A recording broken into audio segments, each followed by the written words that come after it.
Hi there, Serial Trader here. Let's check in with crude oil as it's been a while since the last video. And that's just because I haven't really been trading it since the last time I closed a trade on it. But what we have, well, we're overall searching for a top still on the larger time frame. But shorter term here on this daily chart, we've had a impulsive move up, which once complete should end a larger degree wave 5 of C of 4, and then we can start looking for some downside there. But at this point, it still looks incomplete to the upside. So after this pullback here, which is labeled as a wave 4, we have a 1 up, 2 down, then a 1, 2, 3, 4, 5 of 3 is the way I've got labeled here. Now it looks like last few days here we've been working a 4th wave, which will fit just fine as long as we don't overlap with this wave 1 of equivalent degree, which peaked at 64.21. So things could start to look a lot more long-term bearish if we actually overlap with that point, because this can no longer be considered a 4th wave, and you'd have to start looking at something more impulsive to the downside possibly. But right now, since it does look incomplete and we still look like we need one more 4 or 5 to complete this overall sequence, the opportunity from a trading perspective would likely be establishing an end of this 4th wave and trying to ride the 5th wave up possibly one last time here. Now, as far as levels to be looking at, well, let's do some Fibonacci levels here. So if we have a 1, 2 up, and then this is a 3 up, well, if we go down from this 2 down to our wave 3 peak, we've already come into that 382 retracement range, in between the 382 and the 50% retracement. So that's certainly typical for a 4th wave.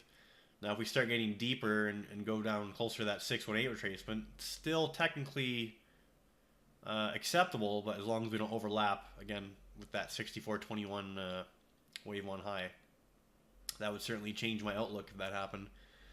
But here I'll just go over to the candlestick chart, and I wouldn't necessarily be entering here right away, if at all. So clearly we've broken the T line on the daily. This is the candlestick chart, and we're well below the 3T line, and the moving average is just falling down. Right now we're sitting on that 50-day simple moving average.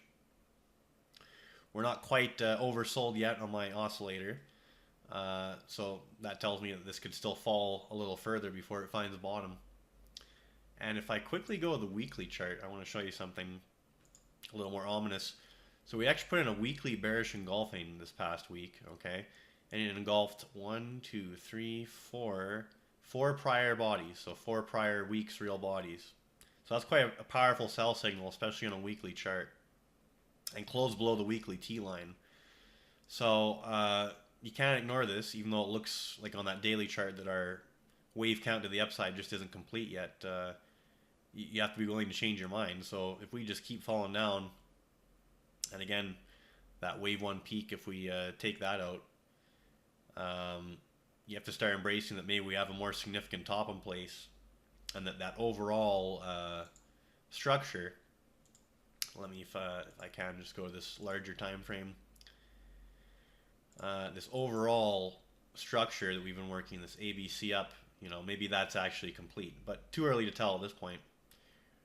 Right now, unless proven otherwise, the trade to be looking for is for it to find a bottom above certain key levels there that I mentioned, 64.21, I believe, and then for it to have one final leg up at least. But again, be willing to change your mind if it drops enough to get us to that point. So another thing I'll mention, usually major tops, we'll just go back to the Thinkorswim here. Usually major tops are accompanied by divergence, okay? And let me just go to this chart here. Okay, yes. So here's our bar chart, crude. So if you see here, there's divergence on the RSI, there's divergence on the stochastic, and then there's divergence on the MACD. So typically, significant tops have these bearish divergences, okay? And that's where you're making a lower high in RSI, in this case, a lower high in stochastic, and a lower high in MACD, even though price has made higher highs, okay? So that's showing you a weakening of momentum, and then obviously a reversal once it starts going down. So there are some reasons to believe we might have a top in place, although I'll give the upside the benefit of the doubt until those certain levels are taken out. And if you look at, okay, so this is the daily chart. So these are the divergences on the daily. Let me just clear this up. We also have divergences on the weekly chart, okay? So let me just get in here. So if you look at this, even on the weekly, we have a bearish divergence on RSI, a bearish divergence on stochastic, and a bearish divergence on MACD. Pretty clear. So considering we have that on both the daily and the weekly, and we have a weekly bearish engulfing, it's you know, it's a little concerning if you're trying to play this long. We could still very well get one more leg up to satisfy this short-term wave count. I'm not, but just having those other, you know, bearish events in mind, I'd want to make sure, you know, I don't want to see this starting to come back up, you know, at least in a somewhat impulsive fashion. I wouldn't want to try and pick the bottom here, because the potential for us having a top is still here. And if that's the case, I mean, this could fall a lot in a short period of time. So I'm not personally involved with the trade on this yet, although I'm watching it. And currently, like I said before, I'm watching it for a short-term bullish trade on this daily chart. But if it falls enough, then I'll start to be watching it for a longer-term bearish trade.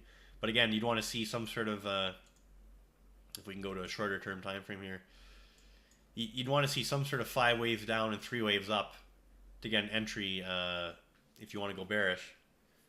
And right now, this thing's just had a fairly abrupt move down. I don't really see any clear Elliott wave patterns or subdivisions yet, so not enough pattern development to really make any decisions based off of that. So I'll be watching this carefully over the next days and weeks. Hopefully that's a good update for you. Serial Trader signing off.